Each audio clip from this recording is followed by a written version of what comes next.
आज म तपाईलाई मैले सिकाउने जुन चाहिँ यो मेसेज छ यो चाहिँ 4 लेभल अफ द गस्पल सुसमाचारको 4 वटा स्तरलाई म तपाईलाई सिकाउन गइरहेको छु। 4 वटा स्तरलाई हामीले सुसमाचार 4 वटा स्तरमा हामीले बुझ्न सक्छौं अनि त्यो स्तरमा जिउँदै गरेको हुन्छ। एज अ लिडर मेरो जिम्मा चाहिँ के हो भने मैले जसलाई पनि मेन्टोर गर्दैछु या लिड गर्दैछु मैले यो कुरालाई सधैँ चेक गर्नुपर्छ, मैले यो कुरालाई सधैँ जान्नुपर्छ कि उनीहरू चाहिँ कुन स्तरमा, उनीहरूको लिडरशिपको कुन स्तरमा अथवा उनीहरूको सुसमाचारको अथवा उद्धारको कुन स्तरमा उनीहरू बाँचिरहेका छन् भन्ने कुरालाई जान्न, मूल्याङ्कन गर्न अनि त्यही हिसाबले मैले भोजन दिन जरुरी छ। परमेश्वरको वचन लुकाको किताबमा लेखेको छ 24 अध्यायमा असल अनि बुद्धिमान दास चाहिँ को हो भन्दाखेरि असल अनि बुद्धिमान दास चाहिँ त्यही हो जसले आफ्नो घरानालाई ठीक समयमा भोजन दिन्छ। सो ठीक समयमा भोजन दिन पनि आवश्यक छ अनि ठीक भोजन पनि दिन आवश्यक छ।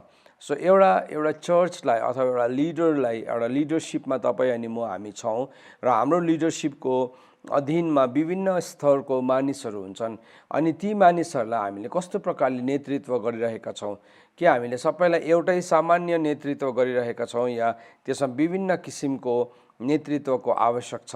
आज यो कुरालाई हामी अलिकति हेर्नेछौँ। परमेश्वरको वचन यूहन्ना 16 अध्यायको 13 पद, तपाईहरु सबैजनाले खोल्नुस् मसँग यो वचन। यूहन्ना 16 अध्यायको 13 पदमा के भनेर लेखेको छ भन्दाखेरि तैपनि जब उहाँ अर्थात् सत्यको आत्मा आउनुहुनेछ तब उहाँले सबै सत्यतामा तिमीहरूलाई बाटो देखाउनु हुनेछ, किनभने उहाँ आफ्ना तर्फबाट बोल्नुहुने छैन तर जे उहाँले सुन्नुहुन्छ ती बोल्नुहुनेछ औ तिमीहरूलाई अब हुने कुराहरू घोषणा गर्नुहुनेछ। सुन्नुस्, यो कुरालाई प्रभु यीशु ख्रीष्टले आफ्नो चेलाहरूलाई भन्नुभएको कुरा हो। जुन चेलाहरू चाहिँ 3.5 वर्षसम्म यीशु ख्रीष्टसँग बसेको थियो, यीशु ख्रीष्टको नेतृत्व मुनि उनीहरू हुर्केको थियो अनि यीशु ख्रीष्टलाई उनीहरूले यति साह्रो नजिकसँगले देखेको थियो, उनीहरूले जस्तो अरू कसैले पनि देखेको थिएन अनि उनीहरू चाहिँ त्यो फर्स्ट विटनेसेसहरू थिए जो चाहिँ यीशु ख्रीष्टसँगै हिँड्थे, बस्थे, खान्थे, उड्थे अनि यीशु ख्रीष्टको सबै कुरालाई उनीहरूले देखेका थिए। अनि यीशु ख्रीष्टले यो चेलाहरूलाई यो यूहन्नाको किताब 16 अध्यायको 12 पदमा यसरी भन्नुभयो। हेर्नुहोस् है, 16 अध्यायको 12 पदमा मैले अहिले भर्खर पढेको चाहिँ 13 हो। तिमीहरूलाई भन्ने मसँग अझै धेरै कुराहरू छन् तर अहिले तिमीहरू सहन सक्दैनौ। प्रभुले चेलाहरूलाई भन्नुभयो मैले तिमीहरूलाई भन्ने थुप्रै कुराहरू छ तर मैले भने पनि तिमीहरूले सहनु सक्दैनौ अथवा तिमीले बुझ्न सक्दैनौ। तर जब उहाँ अथवा पवित्र आत्मा जो चाहिँ सत्यको आत्मा पनि हुनुहुन्छ, जब उहाँ आउनुहुन्छ, बाइबलले भन्दैछ पवित्र आत्माले चाहिँ हामीलाई सम्पूर्ण सत्यतामा अगुवाई गर्नुहुन्छ। फर्स्ट थिङ, पवित्र आत्माको मण्डलीलाई किन आवश्यकता छ भन्दाखेरि चाहिँ किनभने केवल पवित्र आत्माले मात्रै सम्पूर्ण सत्यतामा हामीलाई अगुवाई गर्न सक्नुहुन्छ। हामी ट्रेनिङ लिन्छौँ, हामी यसरी जमघट भइकन हामीले तालिम लिन्छौँ, हामी त्यहाँबाट दीक्षान्त हुन्छौँ, हाम्रोमा अनुभवहरू बटुल्छौँ, सेवकाईमा धेरै वर्षसम्मको अनुभवहरू बटुल्छ। मैले पनि सेवकाई गरेको अब 21 वर्ष भयो।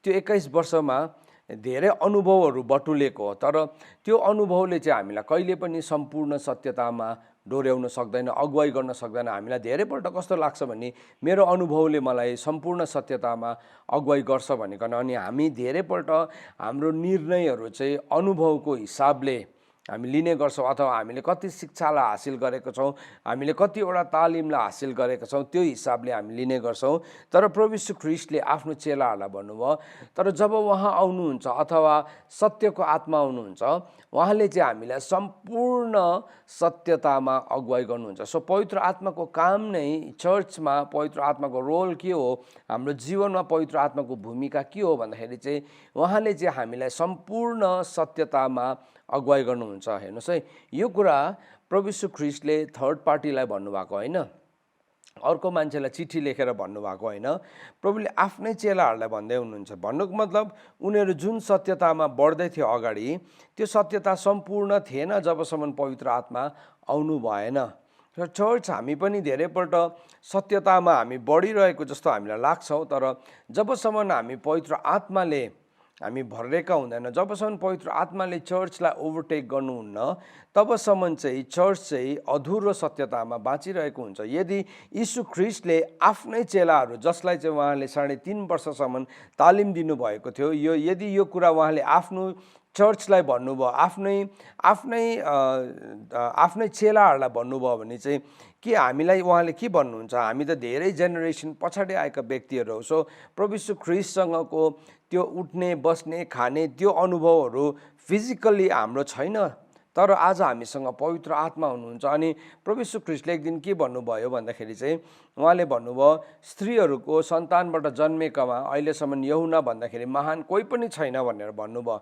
अनि चेलाहरू छक्कै परिरहेको थियो, वाउ यूहन्ना भनिरहेको थियो। तर फेरि प्रभुले भन्नुभयो तर भए तापनि परमेश्वरको राज्यमा जो चाहिँ सबैभन्दा सानो छ त्यो चाहिँ यो यूहन्ना भन्दाखेरि पनि महान छ। सो प्रभुले एकैछिनमा पर्सपेक्टिभलाई चेन्ज गरिदिनु भयो। सो किङडमको पर्सपेक्टिभ उहाँले दिनुभयो। सो चर्च हाम्रो लिडरसिप पनि त्यति बेला फ्रुटफुल हुन्छ जब हामी त्यो किङडम पर्सपेक्टिभलाई, राज्यको आयामलाई हामी देख्न थाल्छौँ। सो पहिलो पत्रुस 2 अध्यायको 2 पदले हामीलाई के भन्दो रहेछ? अब यहाँदेखि म तपाईँलाई विभिन्न स्तरहरूलाई देखाउँदै लान चाहन्छु। सो तपाईँले मसँग आज जति पनि रेफरेन्सेसहरू कोट गर्छु म तपाईँसँग बिन्ती गर्छु तपाईँले ती सबै रेफरेन्सेसहरूलाई खोलिदिनुहोस् अनि त्यो रेफरेन्सेसहरूलाई हामी अध्ययन गर्छौँ। पहिलो पत्रुस 2 अध्यायको 2 पद के भनेको छ? 1 र 2 नै पढ्छु, तर म विशेष गरिकन 2 पद पढ्नु खोजेको हो। यसकारण सबै दुष्टता, सबै छल कपट र सबै गालीहरूलाई त्यागेर नयाँ जन्मेका बालकहरू जस्तै छल रहितको आत्मिक दूधको तृष्णा गर र त्यसबाट तिमीहरू मुक्तिको निम्ति बढ्दै जाऊ। तपाईँले सुन्नुभयो यो वचनले के भन्ने भर्खर? यो वचनले के भन्दैछ? मुक्तिको निम्ति बढ्दै जाऊ। अरे त्यसको मतलब चाहिँ के मुक्ति चाहिँ एकपल्टको अनुभव होइन। हामी थुप्रोपल्ट हामीले हाम्रो लिडरसिपमा मान्छेहरूलाई हामीले के भन्नु बिर्सिन्छौँ या भन्दैनौँ या हामीले बताउँदैनौँ या हामी आफैले पनि थाहा पाएको हुँदैनौँ कि मुक्ति चाहिँ एकपल्टको अनुभव होइन, मुक्ति चाहिँ बढ्ने अनुभव हो।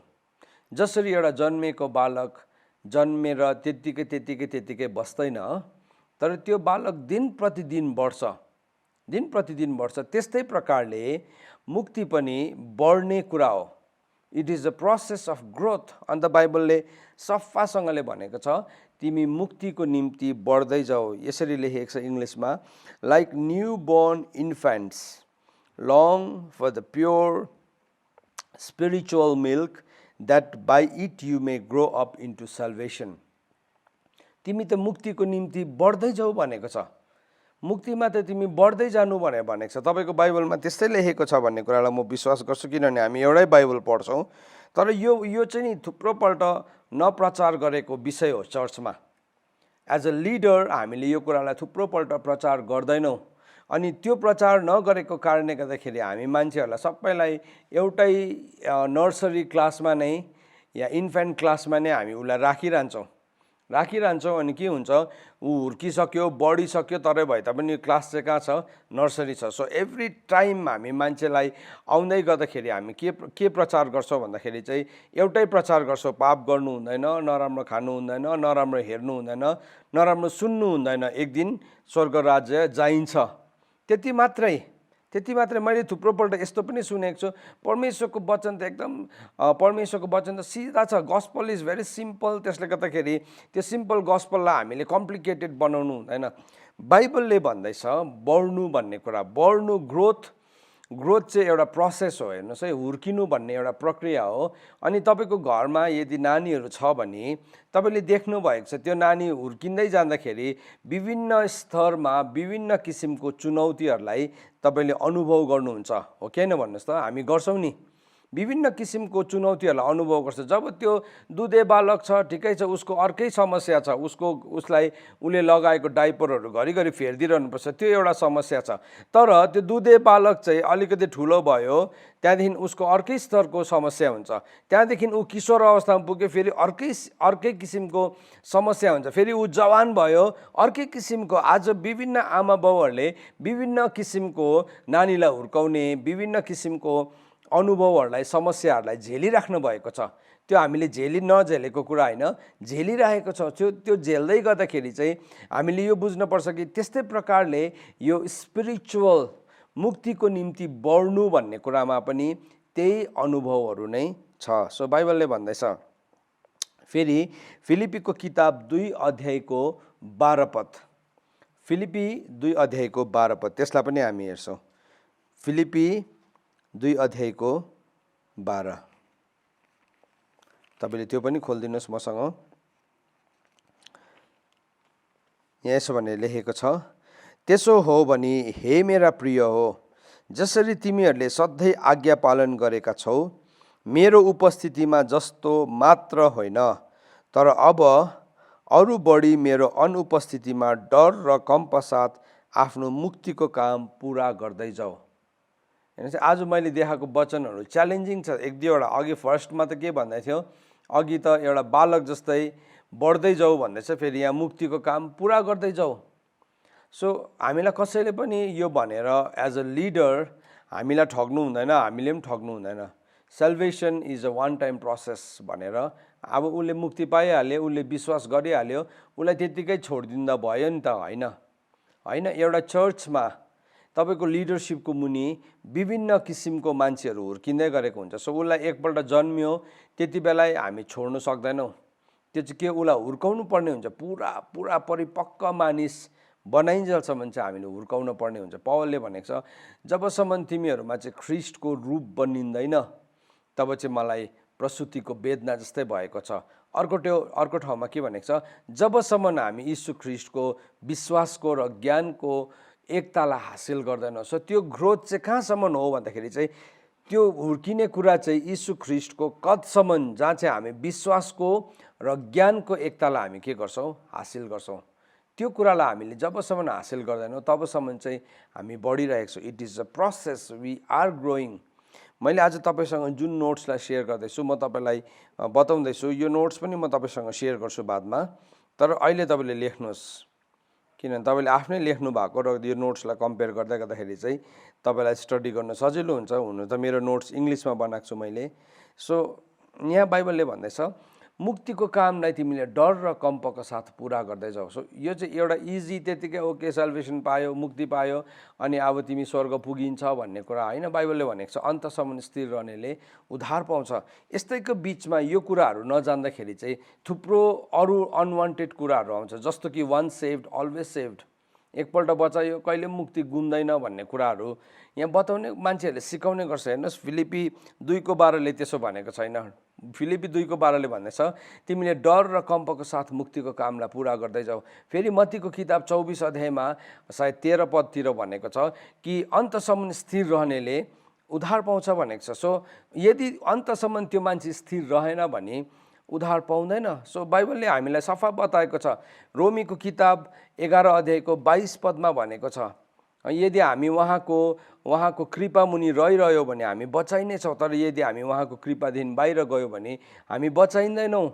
सो हामीलाई धेरैपल्ट कस्तो खालके आइडियोलोजिजहरू पस्छ चर्चेसहरूमा या हाम्रो टिचिङ्सहरूमा एज अ लिडर हामीले यस्तो कुराहरूलाई मूल्याङ्कन नगर्दाखेरि अथवा यसलाई हामीले व्यवहारिक रूपमा नहेर्दाखेरि हामी जस्ट एउटा आइडिया सुन्छौँ अनि हामीलाई राम्रो लाग्छ। त्यो आइडिया राम्रो लाग्छ, हामी भन्छौँ यो कुराले मेरो हृदयलाई छुयो, अनि हामी हृदयलाई छुयो भन्दैमा हामी त्यसलाई हेर्दैनौँ। हामीले हेर्नुपर्ने हुन्छ। हेर्नुहोस्, रोमीको किताब 11 अध्यायको 22 पदले भनेको छ, परमेश्वरको उद्धारता र कडा व्यवहारलाई हेर, पतन हुनेहरूमाथि कडा व्यवहार, तर उहाँकै उद्धारता मुनि रहिरह्यो भने तिमीहरूलाई परमेश्वरको उद्धारता देखाइदिनेछौ, नत्र भने तिमीहरू पनि काटिनेछौ। हेर्नुहोस् है, यो रङ आइडियोलोजिजहरू पसेको कारणले गर्दाखेरि हामी त्यही रङ आइडियोलोजिसहरूलाई हामी प्रचार गर्ने गर्छौँ। बाइबलले भनेको छ उहाँको उद्धार मुनि रह्यो भने चाहिँ हामी बचाइन्छौँ भनेको छ, तर यदि हामी रहेनौँ भने चाहिँ हामी काटिनेछौँ। So I think this is very pure and black and white, एकदमै सफासँगले लेखेर बताएको छ। हामी we can lose our salvation. तर के भइरहेको छ आजको दिनमा, we are not using the word of God as a leader. तपाईँलाई मैले आरोप लगाएको होइन, तर आज सिन्स हामी सिक्दैछौँ, हाम्रो मेन्टोरिङ चाहिँ कस्तो छ भन्दाखेरि चाहिँ थुप्रोपल्ट परमेश्वरको वचनमा होइन मानिसको विचारमा हुन्छ। पौलले भनेको छ हामीले भनेको कुराहरू चाहिँ मान्छेको ज्ञानमा होइन तर परमेश्वरको विजडममा, परमेश्वरको बुद्धिमा आधारित छ भनेकन उसले पहिलो कोरिन्थी 2 अध्यायमा भनेको छ, 2 अध्यायको 12 पदमा भनेको छ। सो के भयो, अब हामीले सिकाउँदै गरेको कुरा, हामीले भन्दै गरेको कुरा चाहिँ ह्युमन विजडममा होइन, मान्छेको ज्ञानमा होइन, तर it has to rest on the wisdom of God. त्यो चाहिँ परमेश्वरको विजडममा, परमेश्वरको बुद्धिमा चाहिँ आधारित हुनुपर्छ। आधारित भनेको चाहिँ जग बसाल्नु अथवा परमेश्वरको वचनमा जग बसालेको हुनुपर्छ। होइन भने यो रङ आइडियोलोजिसहरू पेनिट्रेट गर्न थाल्छ अनि हामी के हुन्छौँ भन्दाखेरि हामीले राइट आइडियोलोजीलाई प्रचार नगरेर गलत आइडियोलोजिसहरूलाई प्रचार गर्दै गरेको हुन्छ, जो चाहिँ परमेश्वरको वचन छैन। सो वचनको तरवार छ एउटा, अर्को चाहिँ विचारको तरवार हुन्छ। सो वचनको तरवार चाहिँ के छ, त्यसले आत्मा र प्राणको जोड्नीलाई वारपार गरिकन काट्न सक्ने हुन्छ, मानिसको विचार अनि भावनालाई जाँच्न सक्ने हुन्छ। परमेश्वरको वचनको तरवार चाहिँ के हो भने हाम्रो आत्मा र प्राणको जोड्नी अनि शरीर र प्राणको जोड्नी, हामीभित्र दुईवटा जोड्नी छ। बाइबलले भनेको छ हिब्रूको किताब 4:12 पद अनुसार हामीभित्र दुईवटा जोड्नी छ। एउटा चाहिँ the joint of spirit and the soul, आत्मा र प्राणको जोड्नी छ एउटा। अर्को चाहिँ हड्डी र मासी भनेको छ। हड्डी र मासीले चाहिँ के देखाउँदैछ भन्दाखेरि, हड्डी र मासी र जोइन्ट्स भनेको छ, त्यसले चाहिँ के देखाउँछ भन्दाखेरि चाहिँ शरीर र प्राणको जोड्नी। सो प्राण, शरीर, प्राण अनि आत्मामा छौँ हामी। सो त्यसको बिचमा एक एकवटा जोड्नी छ। सो त्यो जोड्नीहरूमा चाहिँ धेरैपल्ट परमेश्वरको वचनलाई हामीले काम गर्नु नदिँदाखेरि चाहिँ मानिसको विचारहरू आउँछ अनि त्यो विचारले चाहिँ के गर्छ भन्दाखेरि चाहिँ एउटा मान्छेलाई कहिले पनि सेल्भेसनमा बढ्न दिँदैन। यदि म लिडर हो भने म कहिले पनि एउटा मान्छेलाई कम्प्लिट सेल्भेसनमा बढाउन सक्दिनँ। मैले के सम्झिन्छु, मैले उसले अब उद्धार पाइहाल्यो, उसले विश्वास गरिहाल्यो, अब बाँकी उसको जिम्मा होइन। एज अ लिडर प्रभुले चाहिँ पहिला हामीबाट हिसाब लिनुहुन्छ, हामीबाट लिनुहुन्छ। त्यस कारणले गर्दाखेरि हामी सानो काम गरौँ चाहे ठुलो काम गरौँ, चाहे तपाईँ एउटा चर्चमा तपाईँको रोल सानो जस्तो लाग्छ होला, हुनु त कुनै पनि रोल सानो हुँदैन, सबै रोल नै इम्पोर्टेन्ट छ, सबै रोल नै महत्त्वपूर्ण छ।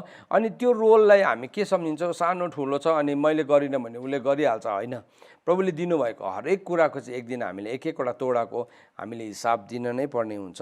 सो यो आज म तपाईँलाई मैले सिकाउन खोजेको कुरा चाहिँ के हो भन्दाखेरि चाहिँ, अब जसरी फिलिपी 2:12 भन्दैछ, तिमीले वर्कआउट यर सेल्भेसन। वर्कआउट भनेको चाहिँ एक्सर्साइज गर्नु हो, अथवा त्यो भनेको चाहिँ व्यायाम गर्नु हो, अथवा त्यो भनेको चाहिँ दौडिनु हो, अथवा त्यो भनेको चाहिँ त्यसलाई राम्रोसँगले मूल्याङ्कन गर्नु हो, अथवा त्यसलाई हेर्नु हो भनेको। सो आज म तपाईँलाई चारवटा लेभल अफ गस्पललाई बताउन चाहन्छु। 4 गस्पलको बारेमा म तपाईँसँग सेयर गर्न चाहन्छु। बाइबलमा हेऱ्यो भने हामीलाई 4वटा गस्पल, 4+1 भन्छु म सधैँ नै, 4टा छ, त्यहाँदेखि अझै एउटा छ। अनि 4टा जो परमेश्वरपट्टिकोबाट छ अनि अर्को चाहिँ परमेश्वरको होइन। त्यसलाई अहिले म सिकाउँदै लाँदाखेरि इभेन्चुअली तपाईँहरूलाई बताउँदै जान्छु। सो यो 4वटा गस्पललाई हामी आज हेर्न गइरहेका छौँ। सो नम्बर 1 फर्स्ट गस्पल, सबैभन्दा पहिलो सुसमाचार। 4वटा सुसमाचारको बारेमा बाइबलमा उल्लेख गरेको छ। पहिलो सुसमाचारलाई चाहिँ के भनेको छ भन्दाखेरि चाहिँ उद्धारको अथवा मुक्तिको सुसमाचार भनेर भनेको छ। पहिलो सुसमाचारलाई चाहिँ इफिसी 1:13।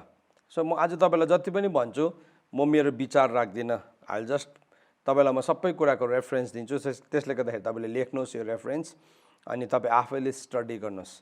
इफिसी 1:13 अनि 14 पद यसरी लेखेको छ, तपाईँले पनि खोल्नुहोस् ल मसँग।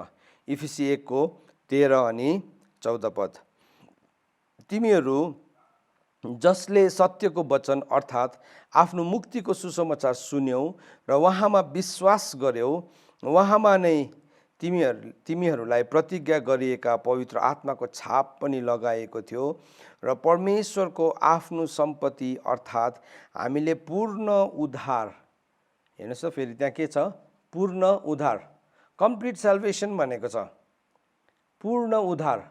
सो उद्धार त तपाईँले विश्वास गरेको दिन त इट इज जस्ट एन्ट्री हो, सुरु मात्रै गरेको हो, तर त्यो चाहिँ जहिले पनि पूर्णतामा पुग्नुपर्छ।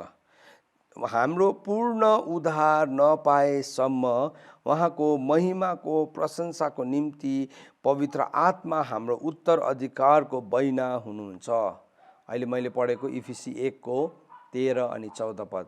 अब यसलाई म अलिकति बिस्तारै बताउनु पर्यो, यो खण्डलाई पढ्छु। बाइबलमा भन्दैछ, जब हामीले सत्यको वचन अथवा मुक्तिको सुसमाचारलाई सुन्यौँ। सो फर्स्ट पहिलो स्तर चाहिँ के रहेछ त भन्दाखेरि चाहिँ सत्यको वचन अथवा मुक्तिको सुसमाचार, त्यो चाहिँ पहिलो स्तर हो। That is the first level. जब पनि एउटा मान्छे प्रभुलाई विश्वास गर्छ, एउटा मान्छेले प्रभुलाई विश्वास गर्छ, त्यो मान्छेको जीवनमा उसले कसरी प्रभुलाई विश्वास गरेको हुन्छ भन्दाखेरि चाहिँ उसले पापबाट छुटकाराको लागि प्रभुलाई विश्वास गरेको हुन्छ। फर्स्ट जुनै पनि हाम्रो आफ्नै अनुभवलाई हामीले हेऱ्यौँ भने मेरो लागि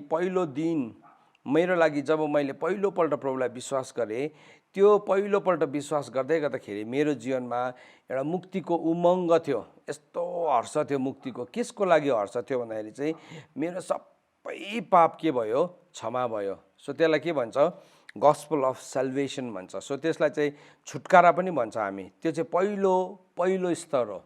अनि त्यो जब पनि एउटा मान्छेले गस्पल अफ सेल्भेसनलाई सुन्छ, त्यो मान्छे यति साह्रो एक्साइटेड हुन्छ, उसले प्रभुलाई ग्रहण गर्ने बित्तिकै ऊ यति साह्रो उत्साहित हुन्छ, उसले जसलाई पनि भेट्यो भने उसले सुसमाचार प्रचार गर्छ। त्यो एउटा उसको प्रोसेस हो, एउटा प्रोसेस हो। जसरी एउटा भर्खर जन्मेको नानी जोडले कराउँछ, रुन्छ, त्यस्तै प्रकारले यो मान्छे पनि के गर्छ, ऊ पनि भर्खर जन्मेको बालक हो। अनि त्यो फेजलाई चाहिँ बाइबलले के भनेको छ भन्दाखेरि चाहिँ त्यसलाई चाहिँ थिलाजो भनेको छ। थिलाजो, THELAZO,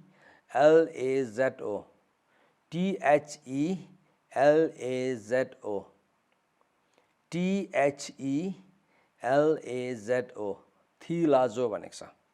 थिलाजो भनेको चाहिँ के हो भन्दाखेरि नि, थिलाजो भनेको चाहिँ दुध चुस्ने बालक भनेको।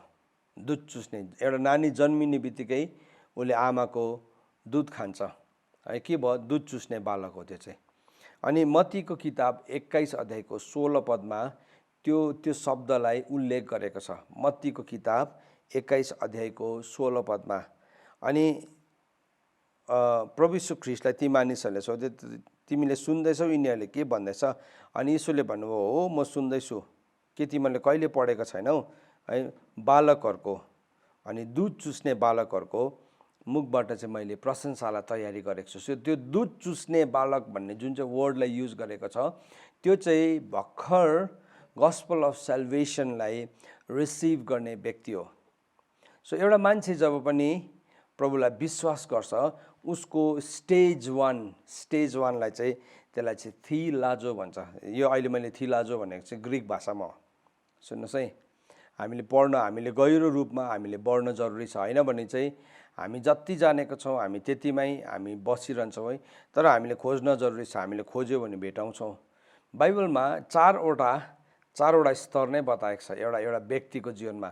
सो नम्बर फर्स्ट स्टेज चाहिँ के भन्छ, त्यसलाई थिलाजो। अनि प्रभुले भन्नुभयो, दुध चुस्ने बालकहरूको मुखबाट म प्रशंसा लिन्छु भन्ने के तिमीलाई थाहा छैन? सो एउटा आत्मिकी जीवनमा जब पनि एउटा बालक नयाँ गरिकन जन्मियो, अघि हामीले पत्रुसमा पढ्यौँ, पहिलो पत्रुस 2 अध्यायको 2 पदले एउटा भर्खर जन्मेको बालक जस्तै, न्यू बर्न भर्खर जन्मेको बालक जस्तै तिमीले के गर, आत्मिक दूधको तृष्णा गर। सो त्यो बालकलाई, त्यो थिलाजोलाई के चाहिन्छ त भन्दाखेरि चाहिँ त्यो थिलाजोलाई चाहिँ उसलाई आत्मिक दूधको आवश्यकता पर्छ। सो उसलाई हामी के गर्छौँ, जसरी एउटा भर्खर जन्मेको बालकलाई कसैले आमाले स्याहार्छ, उसको आमा बाबुले स्याहार्छ, बुवाले स्याहार्छ, त्यसरी नै हामी पनि के गर्छौँ, उसलाई स्याहार्नु थाल्छौँ।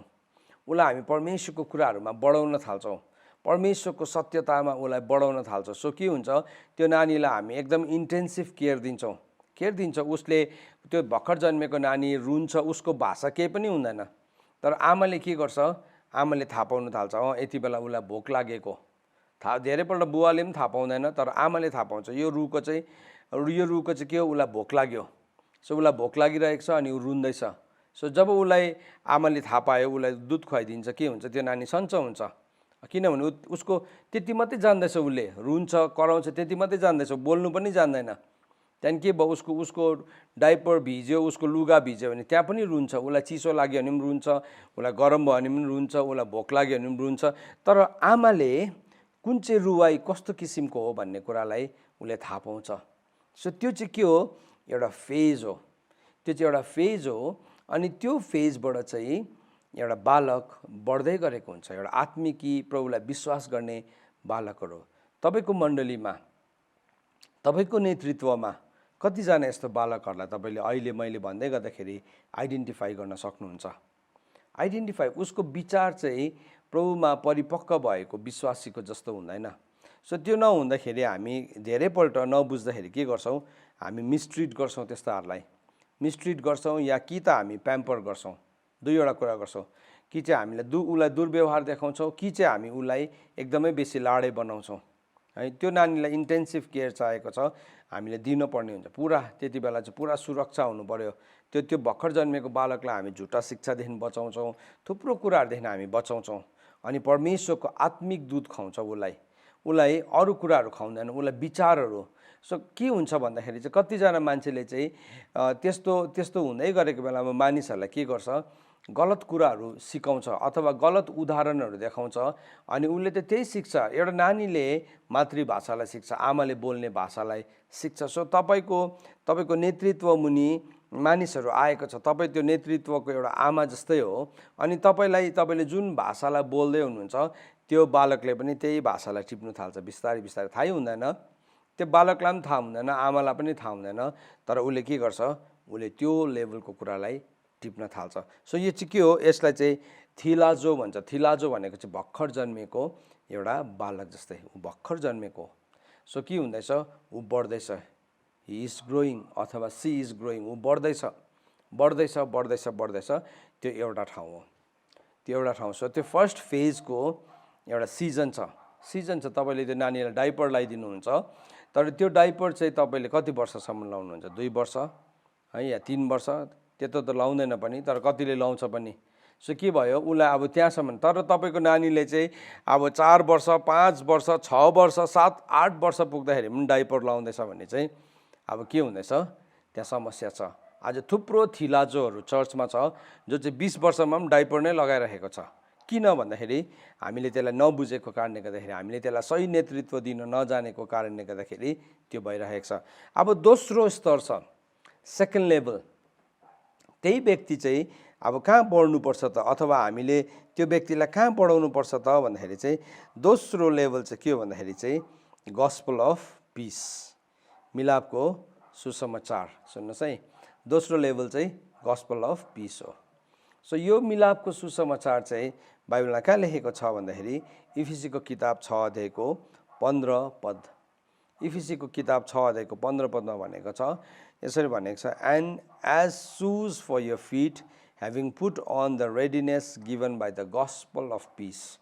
सो त्यहाँ के भनेको छ, मिलापको सुसमाचार। तपाईँले खोल्नुहोस् न, तपाईँको बाइबलमा पनि, म नेपालीमा पनि पढिदिनु पर्यो। सो तपाईँहरू सबैजनाले खोल्नुहोस् तपाईँहरूको बाइबल, अनि हामी त्यसलाई नेपालीमा पनि पढ्छौँ। 6 अध्यायको 15 पद, इफिसी 6 अध्यायको 15 पदमा भनेको छ, अब खुट्टामा मिलापको सुसमाचारको तयारीको जुत्ता लगाऊ। सो मिलापको सुसमाचार, यसलाई गस्पल अफ पिसलाई चाहिँ के भन्दो रहेछ, मिलापको सुसमाचार। अब यो सेकेन्ड फेज हो, सेकेन्ड फेज हो। तपाईँले याद गर्नुभएको छ, जबसम्म तपाईँको नानी काखे बालक हुन्छ जुत्ता लगाइदिनु पर्दैन उसलाई, तर जब ऊ हिँड्न थाल्छ उसले के लगाउनुपर्छ, उसलाई तपाईँले जुत्ता लगाइदिनुहुन्छ। यहाँ पनि भन्दैछ उसले कुन चाहिँ जुत्ता लगाउनु अरे, मिलापको सुसमाचारको जुत्ता। त्यसको मतलब चाहिँ के हो, अब त्यो चाहिँ काखे बालक होइन, नो मोर काखे होइन, तर अब के गर्नु सक्छ, ऊ आफै टुकुल टुकुल हिँड्न सक्छ। सो उसलाई के गर्दैछ, उसलाई मिलापको सुसमाचार। यो चाहिँ त्यो फेज हो, त्यो फेज हो चर्चको या विश्वासीको त्यो फेज। आज तपाईँको चर्च कुन चाहिँ फेजमा छ, थिलाजोको फेजमा छ या त्यो भन्दाखेरि अलिकति ठुलो फेजमा छ, अब त्यो फेजमा चाहिँ के हुन्छ भने उसले चाहिँ परमेश्वरसँग मिलाप गर्छ, परमेश्वरसँग। सो त्यो फेजमा अघिको उसको जति पनि फर्स्टमा त उद्धार पाएको मात्रै कुरा थियो, तर अब त्यो फेजमा हामी बढ्दै गर्दाखेरि चाहिँ ऊ चाहिँ परमेश्वरसँग मिलापमा आउँछ, परमेश्वरसँग मिलापमा आउन सिकाउनुपर्छ। अनि त्यो फेजमा चाहिँ त्यो बालकले अथवा त्यो एउटा विश्वास गर्ने विश्वासीले के सिक्छ भन्दाखेरि उसको जति पनि पुरानो कुराहरू थियो, जति पनि पुरानो कुराहरू थियो, संसारको कुराहरू थियो, नराम्रो आदतहरू थियो, जुन कुराहरू परमेश्वरसँग नमिल्ने थियो, उसलाई के ल्याउँछ हामी त्यो ठाउँमा, हामी शिक्षा दिँदैछौँ। के कुरा सही हो, के कुरा खराब हो, हामी के गर्छौँ, उसलाई सिकाउन थाल्छौँ। सो उसको जीवनमा त्यहाँ अझै एउटा डेलिभरेन्स छ। अघि फर्स्टको डेलिभरेन्स पहिलो चाहिँ के थियो, पापदेखि छुटकारा थियो, तर अब त्यो छुटकारा त्यति अनुभवमा मात्रै त्यो विश्वासी बस्नु हुँदैन, तर त्यो चाहिँ अब बढिकन अर्को अनुभवमा जानुपर्छ। अनि त्यो चाहिँ के हो भने परमेश्वरसँग मिलापमा। सो त्यो परमेश्वरसँगको मिलापको अनुभव चाहिँ कस्तो हुन्छ भने ऊ दिन प्रतिदिन ऊ परमेश्वरको कुरामा बढ्न थाल्छ, उसलाई हामी सिकाउन थाल्छौँ, गलत सही के हो भनिकन सिकाउन थाल्छौँ। अब के भयो, त्यो नानी रुएर मात्रै सबै कुरा भन्ने होइन, तर त्यो नानीले के गर्दैछ, अब भन्न सक्छ, उसले भन्न सक्छ मलाई भोक लाग्यो, मलाई तिर्खा लाग्यो, मलाई बाहिर दिशा जानु छ, उसले के गर्न सक्छ, उसले बोल्न सक्छ। त्यो कुरालाई के भयो, अब मिलापमा आउँदैछ। मिलापमा अघि त उसले रुँदाखेरि नै सबै बुझ्नुपर्ने, उसको भाषा बुझ्नुपर्ने, तर अब चाहिँ के भयो, उसले आमाले बोल्ने भाषा बोल्दैछ। सो त्यस्तै प्रकारले एउटा विश्वासीको जीवनमा पनि जब त्यो मिलापको सुसमाचारको ठाउँमा आउँछ, उसले अब त्यो भाषालाई बोल्न थाल्छ। अनि उसको जीवनमा जति पनि पुरानो पाप थियो, रिस, डाहा, ईर्ष्या, झगडा, नराम्रो कुरा खानेको आदत, हेर्ने आदत, सुन्ने आदत, त्यो कुरामा के हुन्छ, अब छुटकाराको एउटा लेभल आउँछ। सुन्नुहोस् है, त्यो लेभल आउँछ अनि त्यो कुरालाई हामीले सिकाउनुपर्छ। सो चर्चमा यो 4 किसिमको मान्छेहरू छ। तपाईँको मण्डलीमा, तपाईँको नेतृत्वमा यो 4 किसिमको मानिसहरू छ। सो यो 4 किसिमको व्यक्तिहरूलाई तपाईँले कस्तो नेतृत्व दिइराख्नु भएको छ, कस्तो नेतृत्व दिइराख्नु भएको छ। यहाँ चाहिँ हाम्रो नेतृत्व कहाँ फेल हुन्छ, हामी फेल हुने ठाउँ नै यही हो। हामी फेल हुने, हाम्रो नेतृत्व, हाम्रो लिडरसिप फेल हुने ठाउँ चाहिँ यो हो, हामीले राइट लिडरसिप दिन सकिरहेका हुँदैनौँ। त्यो ठाउँमा चाहिँ अब हामीले चेक गर्नुपर्छ कि अब मैले सिकाउँदै गरेको कुरा, मैले भन्दै गरेको कुरा अथवा मैले गर्दै गरेको कुरा सही छ कि छैन। कतिपल्ट के हुन्छ भने हामी हुर्किसकेको मान्छेलाई पनि के गर्छौँ, हामी दुध नै खुवाइरहेको हुन्छौँ, दुध नै खुवाइरहेको हुन्छौँ। अनि के हुन्छ, उसलाई मन पर्दैन, त्यो मन पर्दैन, त्यो त उसलाई एकदमै उसको लागि लाजको कुरा हुन्छ। अनि त्यो नबुझ्दाखेरि चाहिँ हामी के गर्छौँ, त्यो मान्छेसँग झगडा गर्न थाल्छौँ। तर होइन, त्यो चाहिँ हाम्रो लिडरसिपलाई हामीले नबुझेको कुरा हो। त्यो चाहिँ मेरो लिडरसिपलाई यदि मैले बुझिनँ भने चाहिँ म के गर्न थाल्छु, त्यो ठाउँमा झगडा गर्न थाल्छु। हेर्नुहोस् है, यहाँ अब बाइबलले भन्दैछ, अब के भन्दैछ भन्दाखेरि चाहिँ यो चाहिँ अब दोस्रो लेभल, मैले अघि भने एउटा नानी काखमा भइन्जेलसम्म उसले जुत्ता लाउनु पर्दैन, तर जब ऊ काखदेखि तल झर्छ उसले के लगाउँछ, जुत्ता लगाउँछ। अनि बाइबलले यहाँ भन्दैछ, इफिसी 6:15 पनि भन्दैछ कि हामीले के गर्छौँ भने अब खुट्टामा मिलापको सुसमाचारको तयारीको जुत्ता। सो के भयो, अब मिलापको सुसमाचार, परमेश्वरसँग मिलाप हुने कुरा, परमेश्वरसँग। सो हामी सिकाउन थाल्छौँ उसलाई क्लिन एन्ड अनक्लिन, सफा अनि मैला। परमेश्वरको वचन, वचन इजिकियलको किताब 44 अध्यायको 23 अनि 24 पदलाई, 23 अनि 24 पदलाई म तपाईँलाई देखाउन चाहन्छु। परमेश्वरले पुजारीलाई दिनुभएको कर्तव्य हो यो चाहिँ। सो आज म लिडर्सहरूसँग बोल्दैछु यहाँ। सो प्रभुले लिडर्सहरूलाई के भन्नुभएको छ, प्रभुको आफ्नै मुखबाट हामी सुनौँ है। इजिकियलको किताब 44 अध्यायको 23 अनि 24 पद, तिमीहरूले मेरो प्रजालाई पवित्र र अपवित्र कुरा छुट्याउन सिकाउने छन्। सो अघि जुन चाहिँ मिलापको सुसमाचार आयो, त्यो मिलापको सुसमाचारमा चाहिँ हामी के गर्छौँ, उसलाई पवित्र र अपवित्र कुरा छुटाउन सिकाउनु पर्छ। It is a training, it is a training. उसले आफै सिक्छ भनेर छोडिदिनु चाहिँ हाम्रो मूर्खता हो। That is a foolish idea. अनि त्यो उसले सिक्छ होला नि त, एक दिन गर्छ होला नि त भन्दाखेरि चाहिँ के हुन्छ, नाश हुन्छ। प्रभुले भन्नुभएको छ, मेरो प्रजा चाहिँ ज्ञानको कमीले गर्दा नाश हुँदैछ। सो एज अ लिडर म कति ज्ञानी हुन आवश्यक छ। एज अ लिडर मेरो जिम्मा के हो, मैले कतिको सही कुराहरू गर्दैछु, होइन भने चाहिँ के भयो, मैले के गर्छु, अब जन्मी त हाल्यो, जन्मियो अब बढिहाल्छ नि भनेर छोडिदिन्छौँ, होइन। यहाँ पुजारीले चाहिँ के गर्छ अरे भन्दाखेरि चाहिँ पवित्र र अपवित्र कुरा छुट्याउन सिकाउने छन्। सो फर्स्ट थिङ याद गरौँ हामी, सो म पुजारी हो भने मैले पुजारीको काम नै गर्छ, उसले पवित्र र अपवित्र कुरालाई छुट्याउन सिकाउनुपर्छ हामीले। यो चाहिँ पवित्र हो, यो चाहिँ पवित्र होइन। अघि भर्खर जन्मिँदाखेरि त उसले बुझ्दैन थियो नि त त्यो कुरालाई, तर अब के भयो, बुझ्न थाल्छ। हामी नानीलाई के भन्छ, त्यो नानीलाई यो आथा हो भन्छ, आथा हो, यो छुनु हुँदैन, यो आया हो, यो आका हो, हामी थुप्रो शब्दहरू भन्छ नि है। सो त्यो नानीले के गर्छ, उसले भन्छ आथा भन्छ, उसले के गर्छ, उसले पनि लिँदैछ त्यो कुरालाई। सो हामी भन्दैछौँ यो चाहिँ पवित्र होइन है, यो छुनु हुँदैन, यसले छुयो भने तिमीलाई पोल्छ, यो चाहिँ पाप हो, यसलाई चाहिँ तिमीले छुने बित्तिकै के गर्छ, यसले तिमीलाई जलाउँछ। सो पापको ज्याला मृत्यु हो। सो हामी के गर्दैछौँ, त्यो लेभलमा अब हामी सिकाउँछ, पापको विभिन्न स्तरहरूलाई सिकाउँछ। अनि जब परमेश्वरले आफ्नो व्यवस्थालाई दिनुभयो, हेर्नुहोस् है, परमेश्वरले आफ्नो व्यवस्थालाई दिने बित्तिकै परमेश्वरले त्यसरी नै हामीलाई पनि सिकाउनु भएको छ। प्रभुले हामीलाई त्यसरी नै सिकाउनु भएको छ। प्रभुले हामीलाई सिकाउनु भयो के कुरा शुद्ध छ, के कुरा अशुद्ध छ, के कुरा गर्नुहुने, के कुरा गर्नु नहुने, किनभने प्रभुले हामीलाई माया गर्नुहुन्छ। तर त्यो कुरालाई चाहिँ एकैचोटि एउटा भर्खर जन्मेको बालकले ग्रहण गर्न सक्दैन। तर अब जब हामीले मेन्टोरिङ गर्दैछौँ, हाम्रो मेन्टोरिङभित्र चाहिँ यो 4वटा स्तर हुन जरुरी छ। आजदेखि म तपाईँलाई के भन्न चाहन्छु भने, तपाईँले यो कुरालाई सिक्दै हुनुहुन्छ भने याद राख्नुहोस्, तपाईँले हेर्नु, आइडेन्टिफाई गर्न थाल्नुहोस्, तपाईँको लिडरसिपको मुनि यो 4 किसिमको व्यक्तिहरू हुन्छ। सो उसलाई हामी के गर्छौँ, परमेश्वरसँग मिलाप गर्न सिकाउँछौँ, how to come in agreement with God, परमेश्वरको कुराहरूसँग कसरी मिलापमा आउनु। अनि त्यसमा पुजारीले नम्बर 1 कुरा सिकाउँछ अरे, पवित्र र अपवित्र कुरा छुट्याउन सिकाउने छन्। आज म तपाईँलाई सोध्नु पर्यो, तपाईँको लिडरसिपमा के तपाईँले सिकाउँदै हुनुहुन्छ पवित्र र अपवित्र कुरा छुट्याउनु, कि त्यो सबै सालेमाले छ? सालेमाले हुनुहुँदैन। This is growth. अघि हामीले फिलिपी 2 को बारेमा के पढ्यो भन्नुहोस् त, तिमीले डर र कम्पको साथ मुक्तिको कामलाई पुरा गर्दै जाऊ। हेर्नुहोस् है, डर र कम्पको साथ मुक्तिको कामलाई पुरा गर्दै जाऊ। एज अ लिडर, एउटा नेतृत्व गर्ने व्यक्ति भएर मेरो काम चाहिँ के हो भने, मैले एकदम होसियार हुनुपर्छ। डर र कम्पको साथ भनेको चाहिँ के हो, होसियारी साथ भनेको। होसियारी साथ मैले त्यो मुक्तिको कामलाई पुरा गर्नुपर्छ, मैले सिकाउनुपर्छ। यदि मैले सिकाइनँ, मैले होसियारीसँग सिकाइनँ भने चाहिँ के हुन्छ, त्यो मेरो नेतृत्वको मुनि आउने मानिसहरू छाडा हुन्छन्, उनीहरू बिग्रिन सक्छ, उनीहरू संसारमा फर्केर जान सक्छ। किनभने मान्छेको शरीरमा बाइबलले भनेको छ अझै पनि पाप र मृत्युको व्यवस्थाले कार्य गरि नै रहेको छ। तर यदि हामीले उसलाई त्यो पनि बुझायो, यो कुरा चाहिँ शारीरिक हो, यदि तिमी यो शारीरिक कुरामा रहन्छौ भने चाहिँ तिमीमा के छ, पाप र मृत्युको व्यवस्थाले काम गरिरहेको छ। बाइबलले भनेको छ, रोमीको किताब 8 अध्यायले एकदमै सफासँगले भनेको छ, जसले शरीरमा मन लगाउँछ त्यो चाहिँ परमेश्वरसँग शत्रु हुन्छ।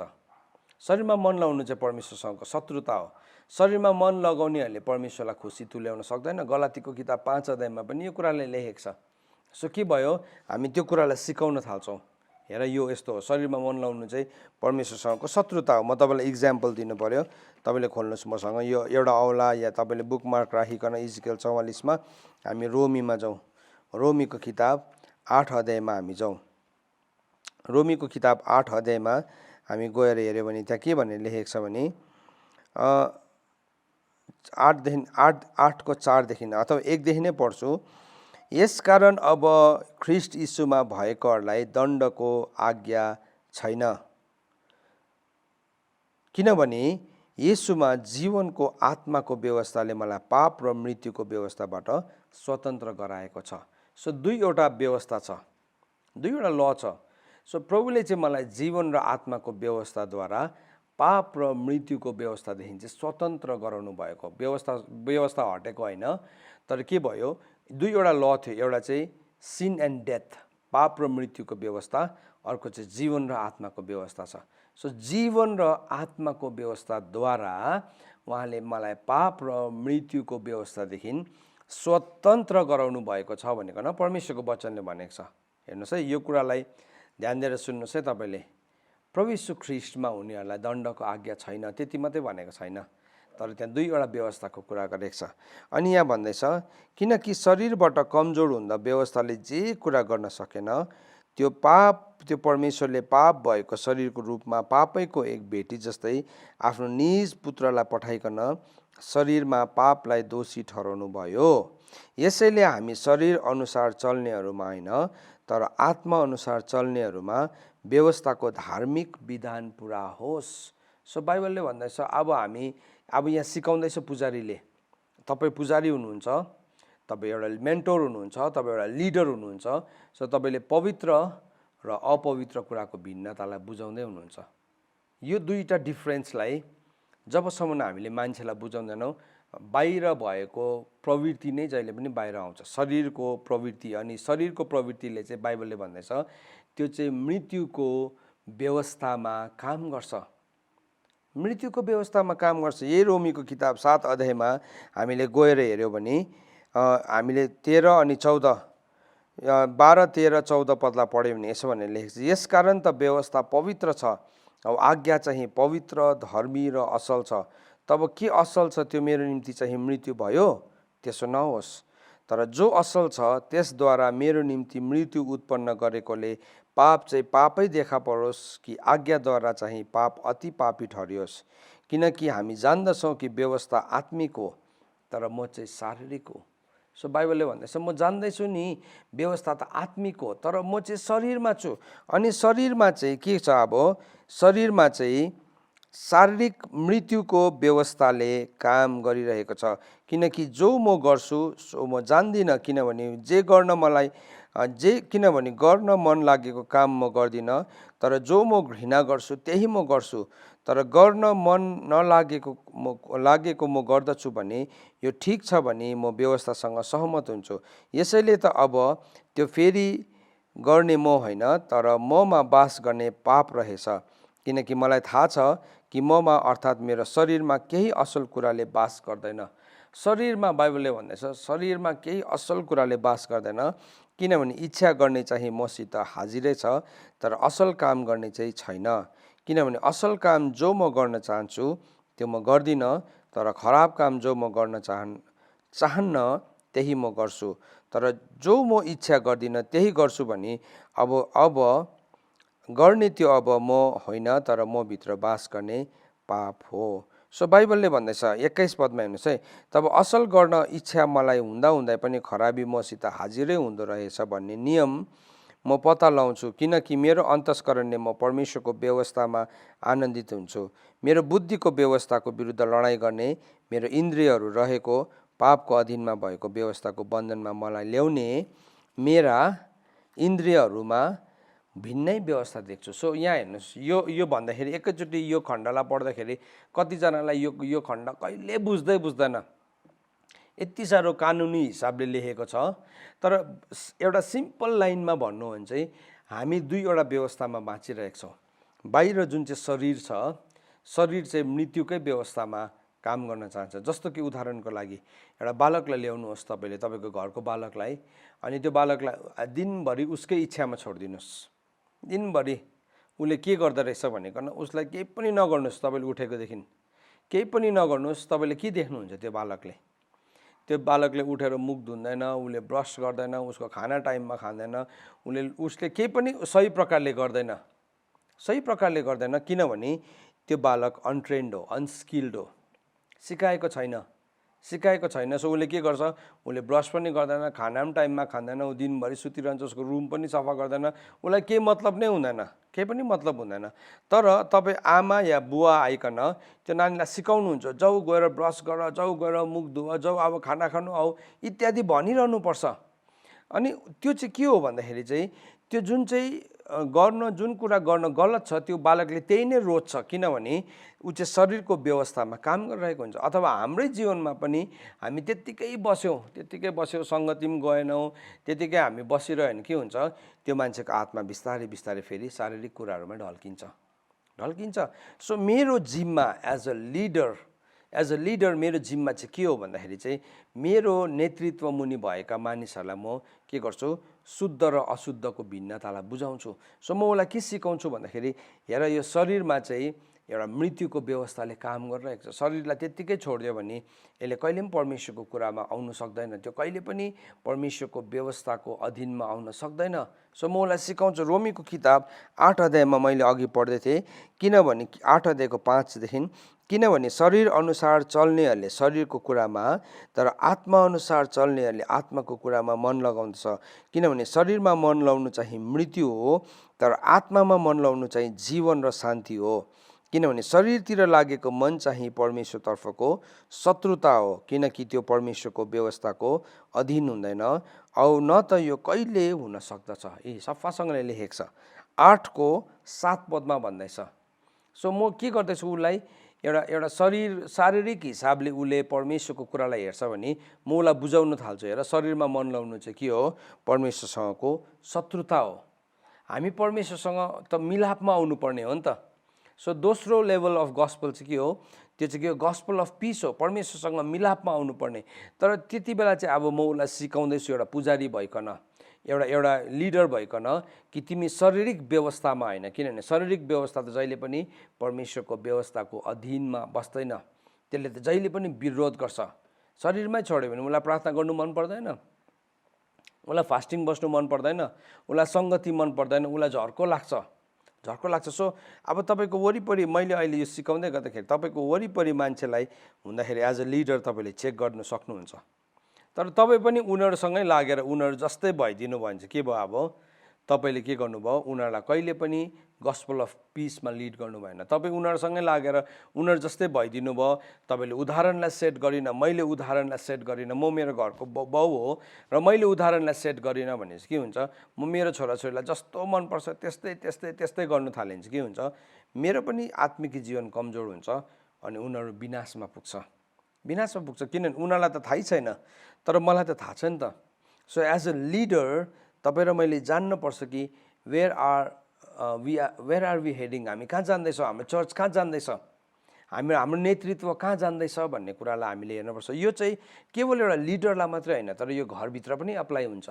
यो चाहिँ मतलब यो भन्दै गर्दाखेरि कति बेला हामीलाई यस्तो लाग्छ कि ओके त्यो त लिडरलाई भनेको कुरा हो, मसँग त यसको केही सम्बन्ध छैन। होइन, यो हाम्रो हरेक कुरामा, हरेक हामी घरको पनि लिडर नै हो नि, म बाउ हो, म घरको पुजारी हो नि, म घरको पुजारी, चर्चले मलाई केही रोल दिएको छैन होला, तर म घरको त पास्टर हो, म घरको त टिचर हो, म घरको त प्रफेट हो। किनभने मैले देखिरहेको छु नि त, अब यो नानीले जुन गल्ती गर्दैछ यो गल्तीले ऊ पर पुऱ्याउँछ। सो मैले के गर्दैछु, आई क्यान फोरसी, म उसलाई देख्न सक्छु, यद्यपि स्पिरिचुअल ऱ्याममा देख्दिनँ होला, तर फिजिकल ऱ्याममा त मैले त्यो कुरालाई देख्दैछु। सो के हुँदैछ, अब त्यो कुरालाई हामीले सिकाउँदैछौँ, टिचिङ, हामीले त्यो कुरालाई सिकाउँदैछौँ। सो त्यो कुरालाई हामीले यसरी सिकाउनु पर्ने हुन्छ।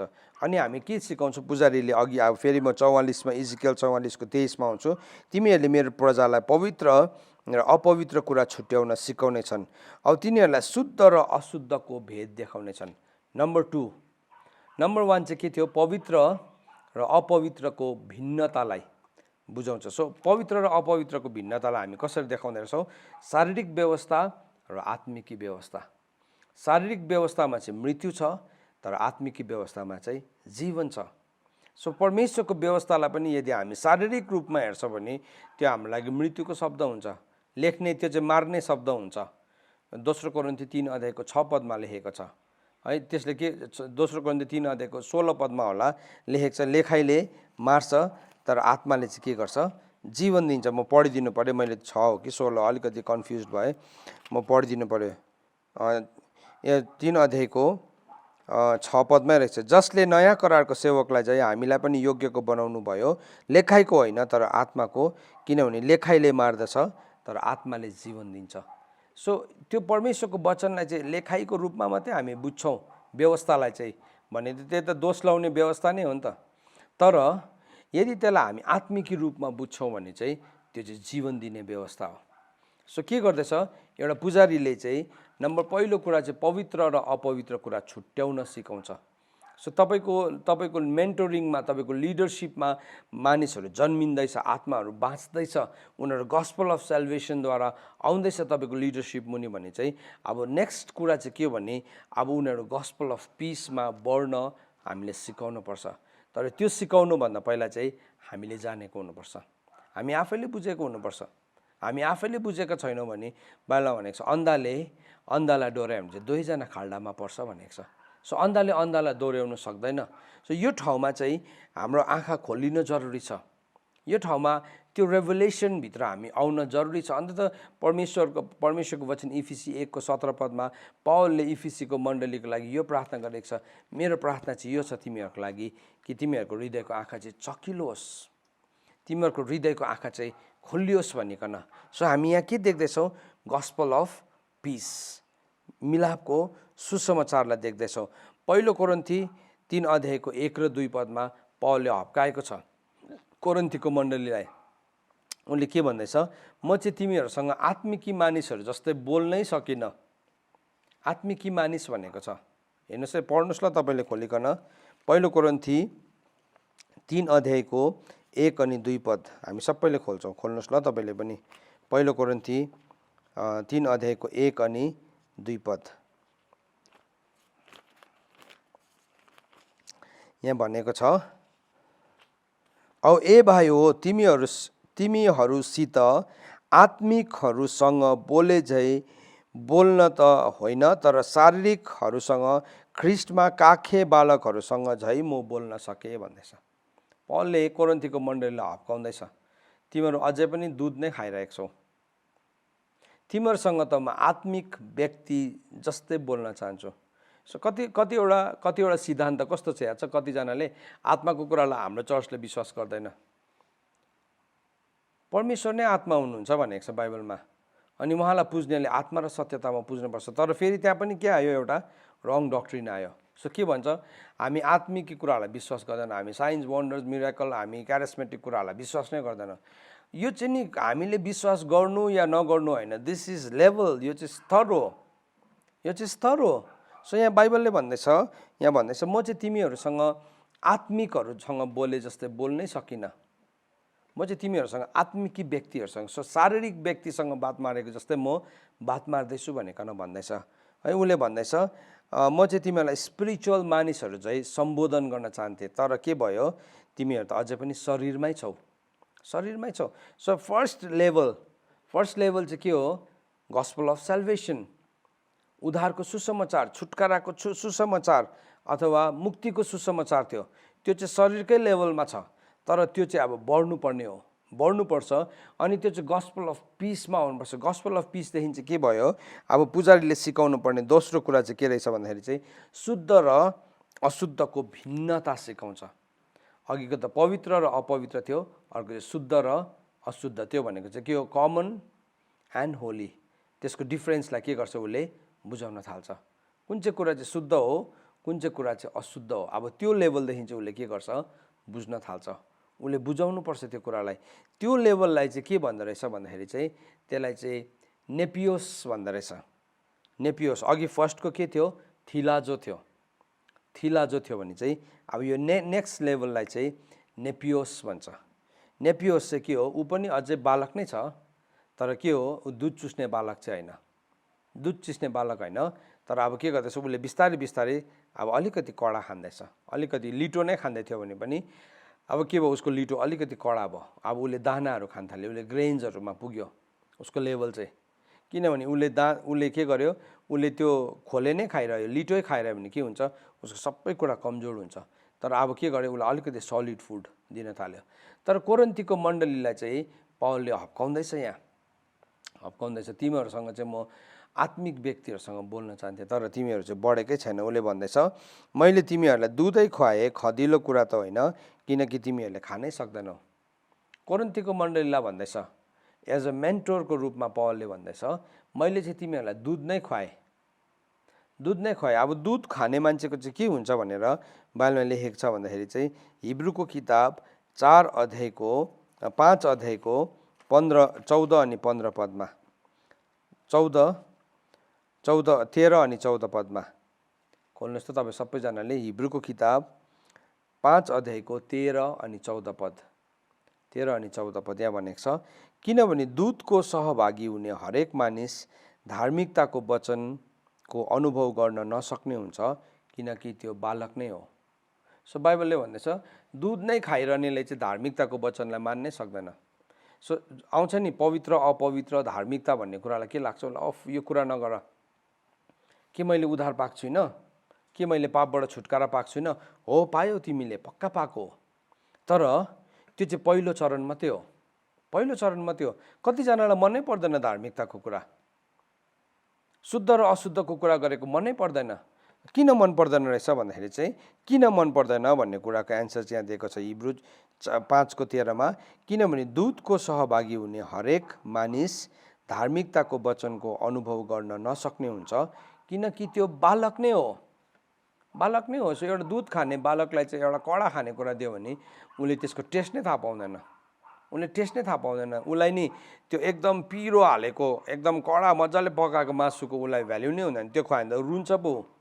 किन त्यो उसले पोल्यो, त्यो पिरोले पोल्यो, उसलाई मुख पोल्छ त्यसले, किनभने दुधले त मुख पनि पोल्दैन, केही पनि बिजाउँदैन। तर के भयो अब उसले एकदम मजाले पकाएको, उसलाई एकदमै मिठो मासु पकाएर एकदम खोर्सानी हालेर पिरो बनाएर दियो भने के हुन्छ, उसले त त्यसलाई अनुभव गर्न सक्दैन। त्यसलाई त के गर्छ, उसले विरोध गर्छ, विरोध गर्छ, किनभने ऊ दुधे बालक हो।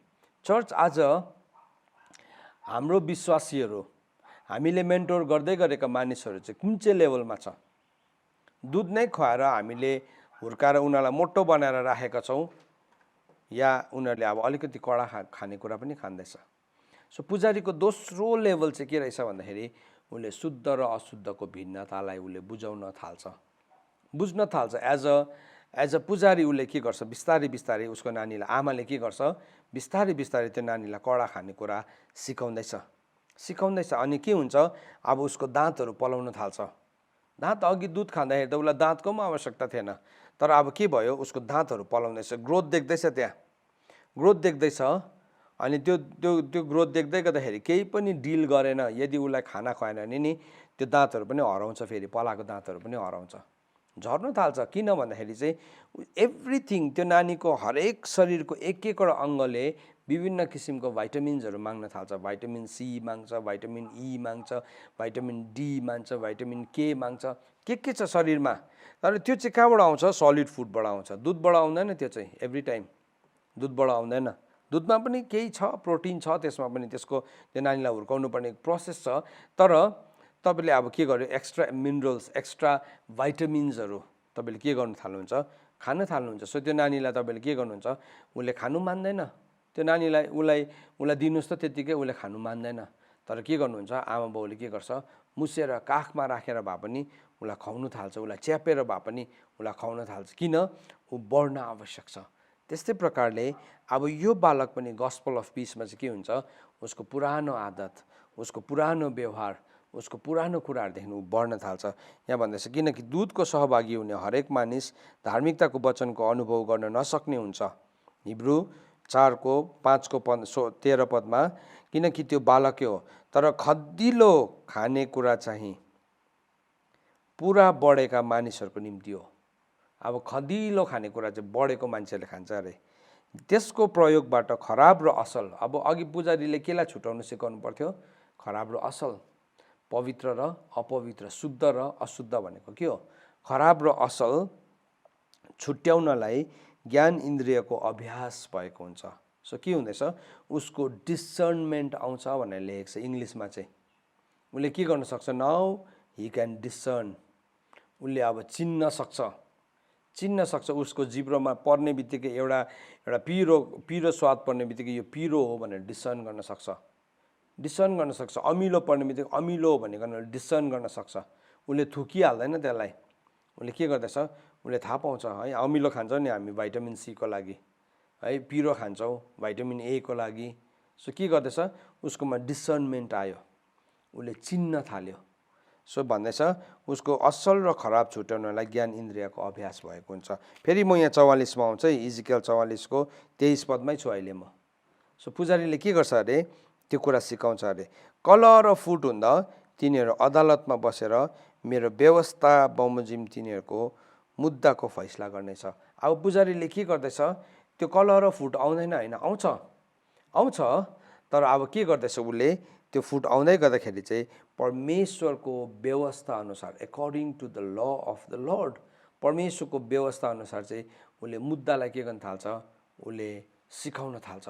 त्यो नानी हुर्कोस् त, तपाईँको घरमा 2 जना हुर्किँदै गरेको बालक होस् त, एउटा खेलाउने ल्याइदिनुहोस्, के हुन्छ उनीहरूको बिचमा कलह आइहाल्छ, उनीहरूको बिचमा मुद्दा आइहाल्छ है। त्यो मुद्दालाई चाहिँ तपाईँले सिकाउनुहुन्छ है। यो एउटा रुयो, अब अर्कोको पनि मन राख्नुको लागि अर्को त्यस्तो प्रकारले हामी समाधान गर्दैनौँ, हामी सिकाउँछौँ तिमीले लोभ गर्नु हुँदैन।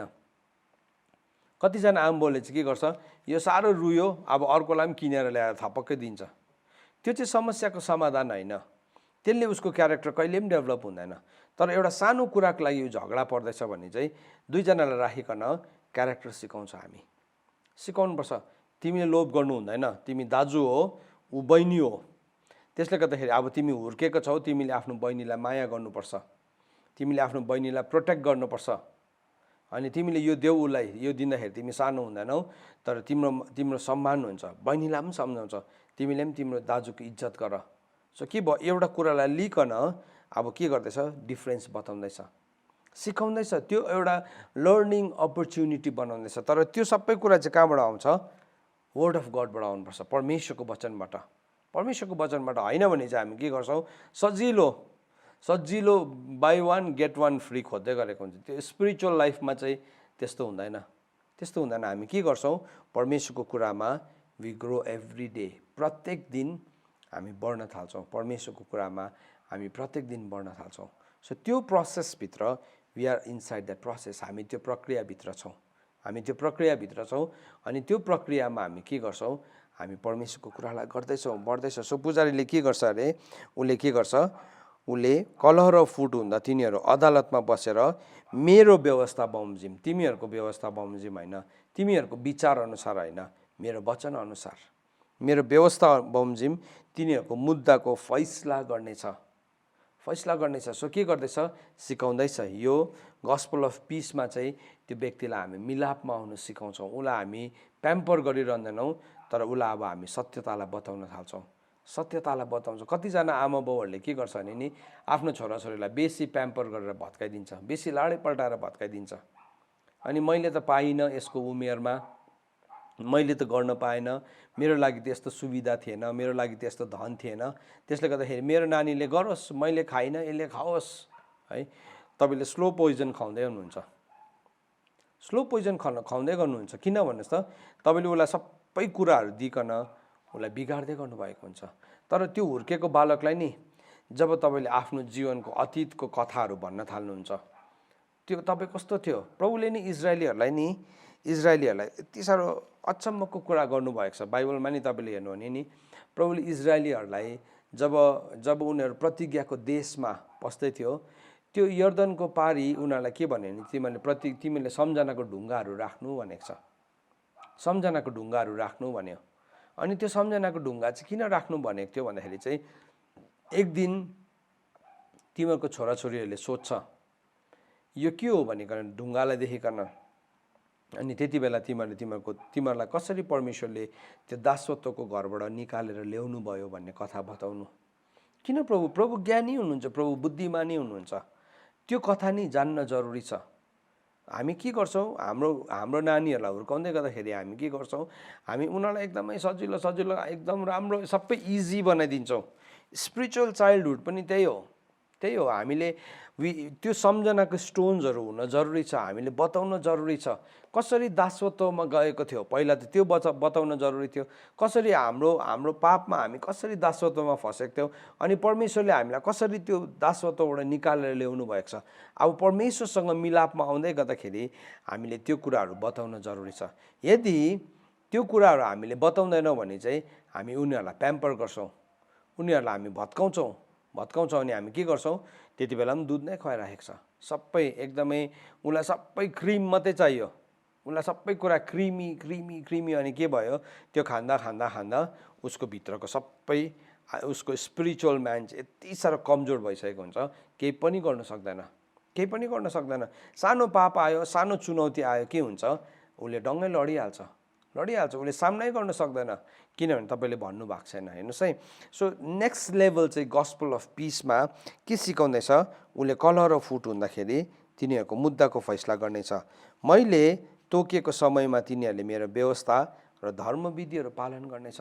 सो परमेश्वरको अपोइन्टेड टाइम्सहरूको विषयमा, परमेश्वरले नियुक्त गर्नुभएको कुराहरूको विषयमा हामी सिकाउनु पर्ने रहेछ। अनि अर्को फोर्थ थिङ के भन्यो, तिनीहरूले मेरो विश्राम दिनलाई पवित्र मान्नु। सो के भन्यो, यो कुरा सिकाउनु भयो, तिमीहरूले मेरो विश्राम दिनलाई पवित्र मान्नु, परमेश्वरको विश्रामभित्र आउन सिक्नु। इट इज नट सन्डे या स्याटरडे या कुनै दिनको मुद्दा होइन, यो त्यसको मुद्दा होइन। तर कसरी हामी परमेश्वरमा विश्राम गर्न सिक्नुपर्छ, कसरी हामी परमेश्वरमा हामी अडिएर बस्न सिक्नुपर्छ। हाम्रो अगाडि आधी बेरी आउँदैन होइन, तर हामी के गर्नुपर्छ, आधी बेरीको बिचमा पनि हामी विश्राम गर्न सिक्नुपर्छ। प्रभुले के सिकाउनु भयो चेलाहरूलाई, सुन्नुहोस् है, प्रभुले चेलाहरूलाई त्यही कुरा सिकाउनु भयो। हामी चाहिँ के भन्छौँ भने, हामी चाहिँ के भन्छौँ, प्रभुलाई विश्वास गरेपछि सबै राम्रो हुन्छ, दुःख आउँदैन, पीड आउँदैन, फिक्री आउँदैन, सबै राम्रो राम्रो राम्रो हुन्छ। बाइबलमा त्यस्तो लेखेकै छैन। बाइबलमा त प्रभुले भन्नुभयो, यस संसारमा तिमीहरूलाई कष्ट हुन्छ, यो संसारमा तिमीहरूलाई कष्ट हुन्छ, तर ढाडस गर, मैले संसारलाई जितेको छु। सो जब गस्पल अफ पिस हामी ल्याउँदैछौँ, मिलापको सुसमाचार ल्याउँदैछौँ, हामी उसलाई के सिकाउँछौँ, संसारमा कष्ट हुन्छ, किनभने यो संसार चाहिँ हाम्रो अनन्तको ठाउँ होइन, हाम्रो नागरिकता त स्वर्गमा छ। फिलिपी 3:20 अनुसार हामी के सिकाउँछौँ उसलाई, हाम्रो नागरिकता कहाँ हो, हामी वेयर डु वी बिलोङ, हामी बुझाउँछौँ। अनि संसारले तिमीहरूलाई घृणा गर्छ किनभने संसारले मलाई चिनेनन्। सो हामी उसलाई सिस्टम सिकाउँछौँ, संसारले हामीलाई किन घृणा गर्छ, संसारले हामीलाई किन माया गर्दैन, हामी त्यो सबै कुराहरू अब यो नेक्स्ट लेभलदेखि चाहिँ बुझाउँदै लान्छौँ। अनि यो संसारदेखि तिमी अलग बस्नु नै, तिमीले संसारदेखि आफैलाई अलग राख्नु नै शुद्ध धर्म हो भन्ने कुरालाई हामी सिकाउँछ। जसरी याकुबको किताबमा लेखेको छ, हेर्नुहोस् ल, यो कुरालाई हामीले सिकाउनै पर्छ। यो कुरा चाहिँ यो सेकेन्ड लेभलमा चाहिँ याकुबको किताब 1:23 होला, भाम म चेक गर्छु हो कि होइन, तर भाम तपाईँले खोल्नुहोस् मसँग। याकुबको किताब 1:27 रहेछ, 23 होइन रहेछ। यसो भनेर लेख्छ, अनाथ र विधवाहरूलाई तिनीहरूका कष्टमा हेरचाह गर, आफूलाई दुनियाँबाट निष्कलङ्क राख्नु नै पवित्र र हाम्रो परमेश्वर पिताको सामने शुद्ध धर्म हो। सो नेक्स्ट लेभलमा चाहिँ हामी के सिकाउँछौँ, तिमी आफैलाई के गर, अलग राख, तिमी आफैलाई दुनियाँदेखि अलग राख। दुनियाँ संसारसँग तिमी एउटै चालको नहो, किनभने यदि तिमी संसारसँग एउटै चालको हुन्छ भने तिमी परमेश्वरसँगको शत्रुता तिमीमा आउँछ। रोमीको किताब 12:1 हामीले अब यो लेभलदेखि चाहिँ हामी सिकाउन थाल्छौँ। रोमीको किताब 12 जसरी लेखेको छ नि, यसकारण परमेश्वरको कृपाद्वारा म तिमीहरूलाई निवेदन गर्दछु कि तिमीहरूको यथोचित सेवाको रूपमा आफ्नो आफ्नो शरीरलाई पवित्र र परमेश्वरलाई मनपर्ने जिउँदो बलिदान गरी दिइहाल। औ संसारसित एकै चालका नहो, तर तिमीहरूको मनको परिवर्तनले तिमीहरू बदल्यौ औ परमेश्वरको असल मनपर्ने र सिद्ध इच्छा के रहेछ भने तिमीहरू जाँचेर पत्ता लगाऊ। सो हामी के गर्दैछौँ, गस्पल अफ पिसमा चाहिँ नि हामी यो कुरालाई सिकाउँछौँ। रोमीको किताब 12:1-2 हामी सिकाउन थाल्छौँ। अनि यो याकुबको किताब 1:27 हामी सिकाउन थाल्छौँ। हामी संसारदेखि अलग हुनुपर्छ। संसारले हामीलाई हेला गर्छ, संसारले हामीलाई घृणा गर्छ, अनि तर हामी संसारको हुँदै होइनौँ नि त। त्यसले तिमीलाई यसो भन्यो, म भए त यस्तो भनिदिन्छ भनेर हामी उक्साउँदैनौँ है, उक्साउँदैनौँ। प्रभुले भन्नुभयो यो यूहन्नाको किताब 16:33 ममा तिमीहरूलाई शान्ति होस् भनेर मैले तिमीहरूलाई यी कुरा भनेको छु। संसारमा तिमीहरूलाई कष्ट हुन्छ, तर ढाडस गर, मैले संसारलाई जितेको छु। Gospel of peace, gospel of peace, प्रभुले भन्नुभयो ममा तिमीहरूलाई शान्ति होस्, so that you may have peace in me. So प्रभुले भन्नुभयो ममा तिमीहरूलाई शान्ति होस् भनेर म तिमीहरूलाई भन्दैछु। तिमीहरूको शान्ति चाहिँ कुनै कुरामा होइन है, ममा छ। अनि एउटा कुरा जान, त्यो चाहिँ के हो भन्दाखेरि चाहिँ संसारमा तिमीहरूलाई कष्ट हुन्छ, संसारमा तिमीहरूलाई कष्ट हुन्छ। सो यो कुरा नै यसलाई हामी नदेखेको जस्तो गर्छौँ, हामी याद गरौँ। हामीले कम्प्लिट ट्रुथ पवित्र आत्माले चाहिँ, अघि मैले तपाईँलाई फर्स्टमै भने, पवित्र आत्माले चाहिँ हामीलाई सम्पूर्ण सत्यतामा अगुवाई गर्नुहुन्छ, सम्पूर्ण सत्यता। This is the complete truth. So अघि बालक थियो नि, बालकमा त उसलाई यो कुराहरू थाहा थिएन, तर अब जब हुर्क्यो हामी भन्न थाल्छौँ, यी आज तिमीहरूको बाउको अवस्था चाहिँ यस्तो छ है, हामी चाहिँ यहाँबाट उम्रेको है, हाम्रो जरा चाहिँ यहाँ छ है, हामी चाहिँ यस्तो थियौँ, त्यस्तो थियौँ। त्यसरी भन्नु पर्थ्यो। जब इजरायलीहरू नि परमेश्वरको अगाडि आफ्नो भेटीलाई लिएर आउँथ्यो, उनीहरूले भन्थ्यो प्रभु हाम्रो पुर्खा त आरामी थिए, उनीहरू घुमन्थे फिरन्थे थिए, तर तपाईँले चाहिँ हामीलाई प्रतिज्ञाको देशमा ल्याउनु भयो, तपाईँले हामीलाई प्रतिज्ञाको देशमा ल्याउनु भयो, त्यस कारणले गर्दाखेरि हामी तपाईँलाई सम्झन्छौँ, त्यस कारणले गर्दाखेरि हामी तपाईँसँग कृतज्ञ छौँ। सो के गर्दैछौँ, त्यो कुरालाई हामी एक्सप्लेन गर्न थाल्छौँ, सिकाउन थाल्छौँ। त्यस्तै प्रकारले हाम्रो स्पिरिचुअल लाइफमा पनि हामी यो फ्याक्टहरूसँग उनीहरूलाई परिचित गराउन थाल्छौँ। संसारमा कष्ट हुन्छ, तिमीहरू संसारको हुँदो हो त, संसारले आफ्नोलाई चिन्ने थियो प्रभु यीशु ख्रीष्टले भन्नुभयो। सो प्रभुले नि जब आउनुभयो चेलाहरूलाई पनि त्यसरी नै बढाउनु भयो, बिस्तारै बिस्तारै बिस्तारै के गर्नुभयो, उहाँले ग्रो गराउँदै लानुभयो चेलाहरूलाई।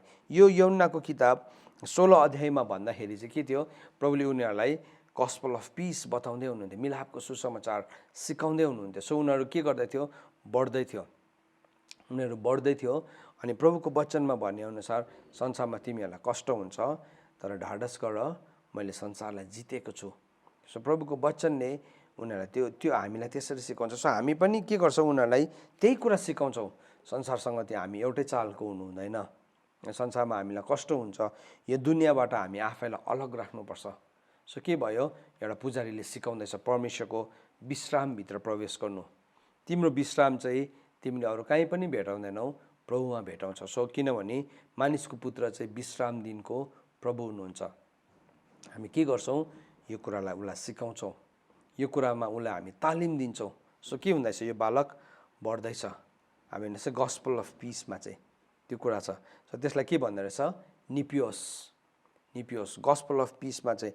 अनि पौलले कोरिन्थीको मण्डलीलाई भन्यो, म तिमीहरूसँग चाहिँ अब अझै पनि दुधे बालक जस्तै बोलिरहेको छ, तिमीहरू हुर्किसकेका छौ तर तिमीहरू दुध नै खाइरहेको छौ। अघि पत्रुसले त भन्दै थियो आत्मिक दुधको तृष्णा गर, तर त्यो आत्मिक दुधको तृष्णा चाहिँ एउटा सर्टन लेभलसम्म मात्रै हो।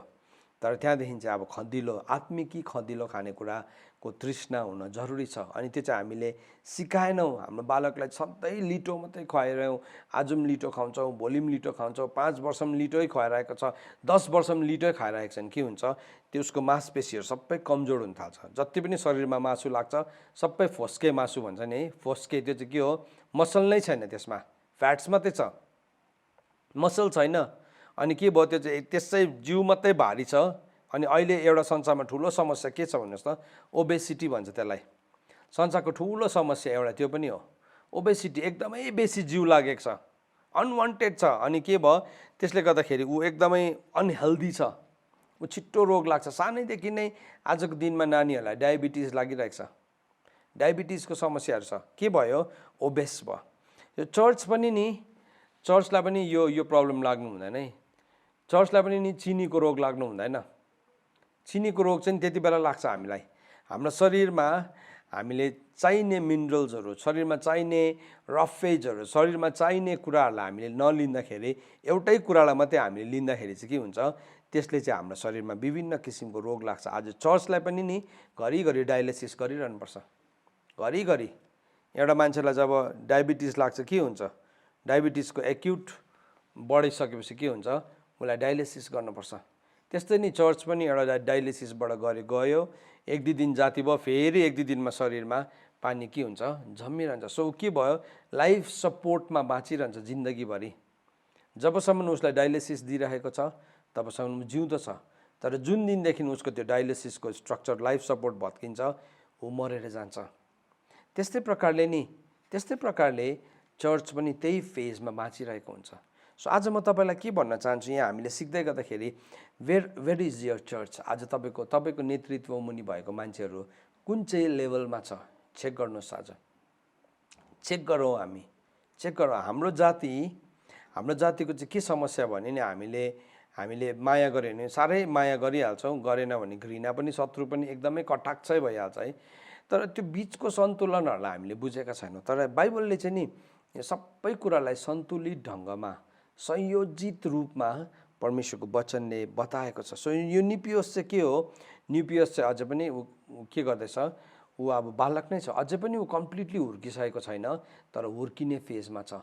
सो हामीले आज दुईवटा कुरालाई हेर्दैछौँ। हेर्नुहोस् है, नम्बर 1 हामीले गस्पल अफ सेल्भेसन, उद्धारको सुसमाचार, मुक्तिको सुसमाचारलाई हेर्दैछौँ भने चाहिँ दोस्रो हामीले हेर्दै गरेको चाहिँ गस्पल अफ पिस हो। अनि तेस्रो चाहिँ के हो त, तेस्रो चाहिँ के हो, यसको पनि आउटलाइन म तपाईँलाई दिन चाहन्छु। अनि यहाँदेखि चाहिँ म फेरि भोलिदेखि तपाईँलाई सिकाउँछु। तेस्रो चाहिँ के हो, it is the gospel of Christ. ख्रिस्टको सुसमाचार भनेको छ त्यसलाई चाहिँ। रोमीको किताब 1 अध्यायको 16 पदमा, रोमीको किताब 1 अध्यायको 16 पद, यसलाई पनि हामी पढौँ। रोमीको किताब 1 अध्यायको 16 पद। किनकि सुसमाचारसँग म शर्माउँदिनँ, किनभने विश्वास गर्ने हरेकको निम्ति पहिले यहुदीलाई अनि ग्रिकलाई पनि मुक्तिको निम्ति यो परमेश्वरको शक्ति हो। सो यहाँ सफासँगले भनेको छ, I am not ashamed of the gospel.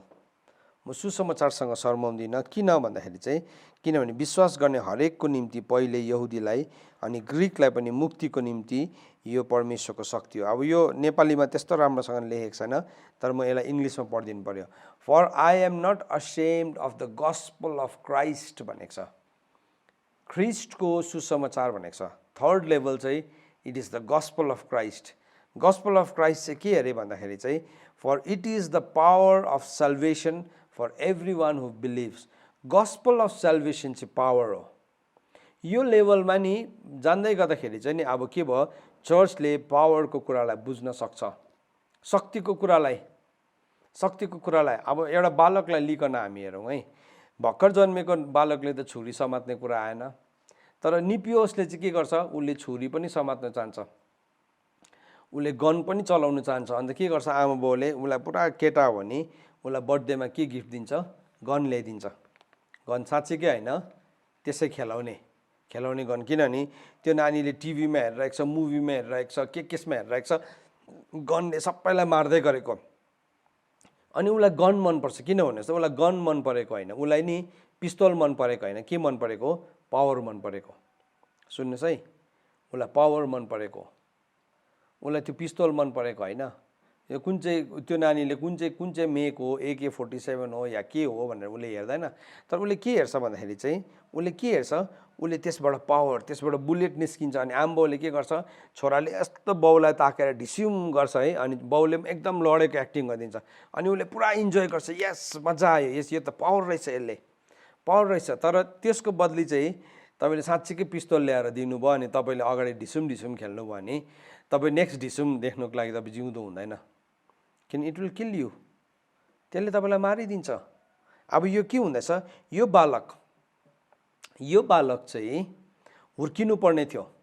यो बालक हुर्केर उसले के गर्नुपर्छ, हुर्केको मान्छेलाई चाहिँ तपाईँले फेरि त्यो गन दिनु भने उसले के गर्छ, उसले सही प्रकारले उसले प्रोटेक्सन गर्छ, उसले सही प्रकारले।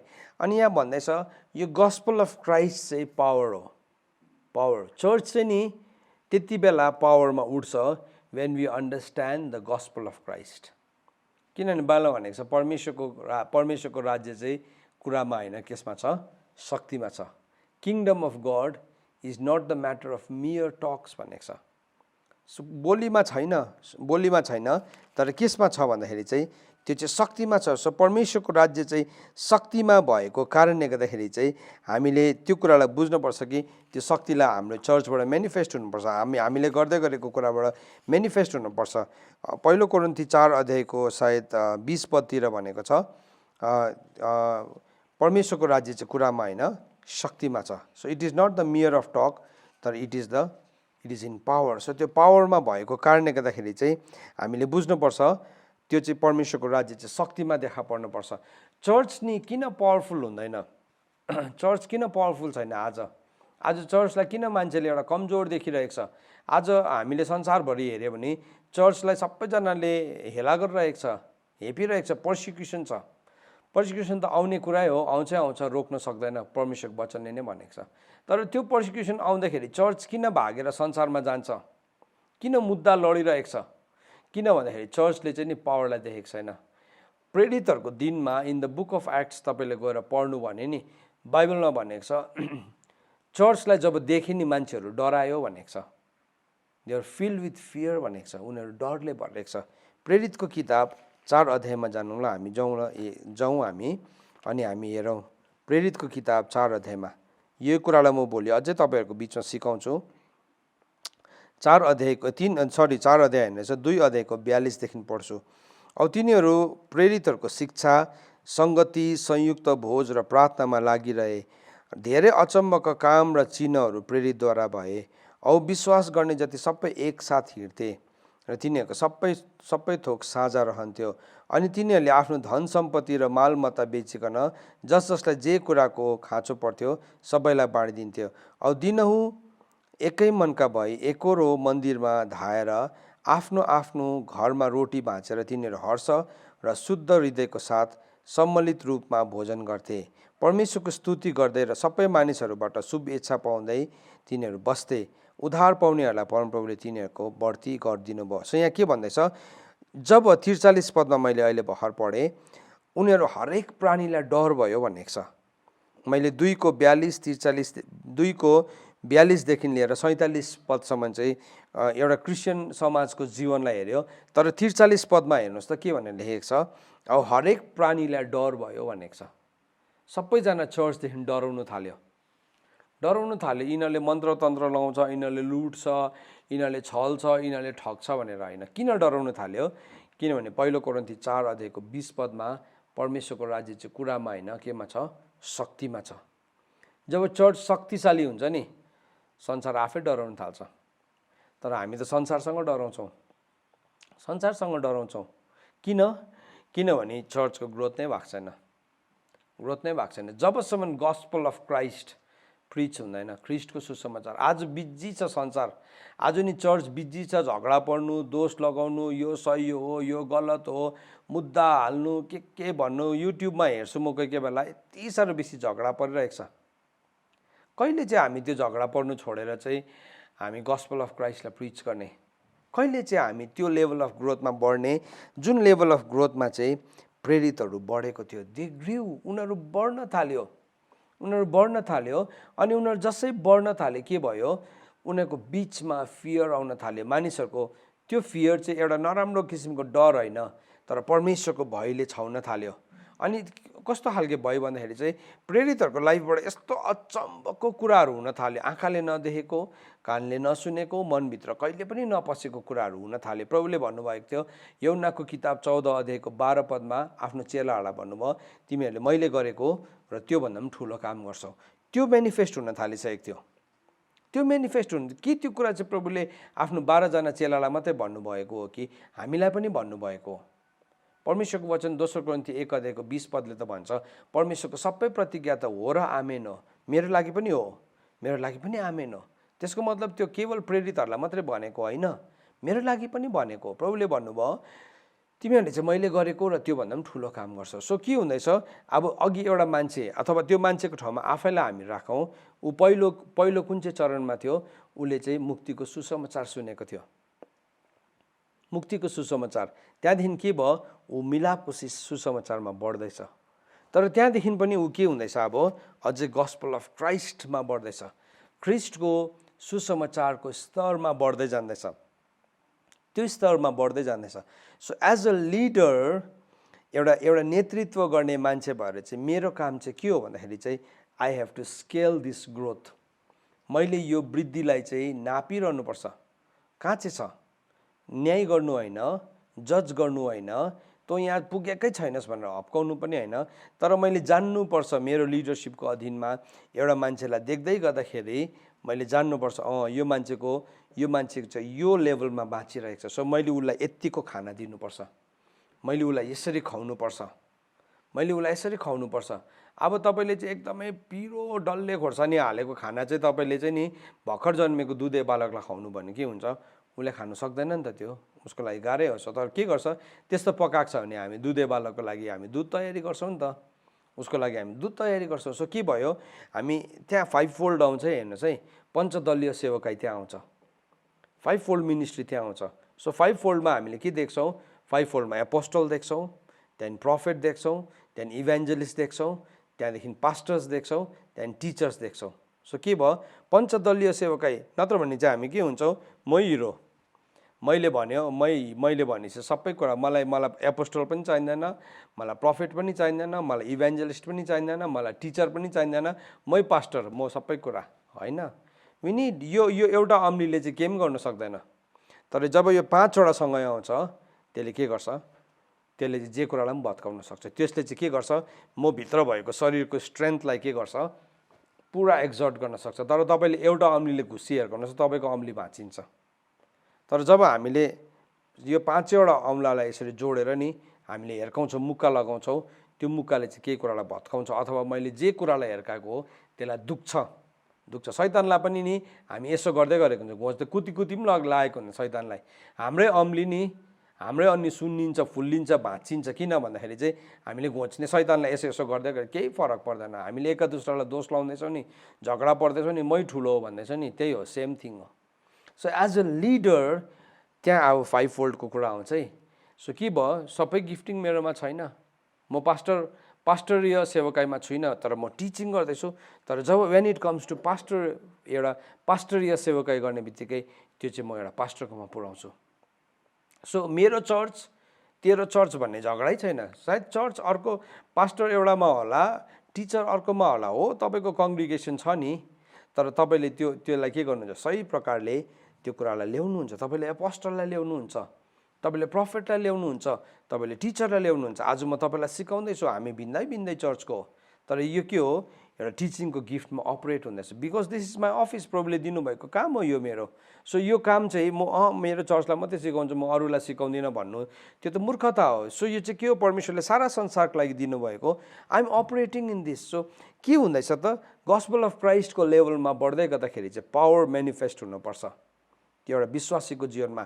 तर त्यो पावर चाहिँ डे 1 देखि नै मेनिफेस्ट हुँदैछ भने चाहिँ हामीले याद राख्छ, भूतले पनि झुकाउँछ, फेरि शैतान पनि ज्योतिर्मय स्वर्गदूत जस्तो भएर आउँछ। सो यो लेभललाई हामीले बुझ्यो भने चाहिँ नि चर्च यति साह्रो हेल्दीली ग्रो गर्छ, हाम्रो लिडरसिप यति साह्रो स्ट्रङ हुन्छ है। यो भन्दा मेरो टाइम एक्ज्याक्टली सकेछ। सो म टाइमभन्दा अगाडि जान चाहदिनँ। म यहाँ जहाँ छोडेको छु भोलि म त्यहीँ पिकअप गर्न चाहन्छु। सो म तपाईँहरूलाई भोलि त्यहाँ भेट्न चाहन्छु। सो तपाईँहरू सबैजना, हामी सबैजना भोलि भेट्नेछौँ। परमेश्वरको वचन पढाइ अनि सुनाइमा परमेश्वरले हामी सबैजनालाई आशिष दिनुभएको होस्। सबैजनालाई जय मसीह।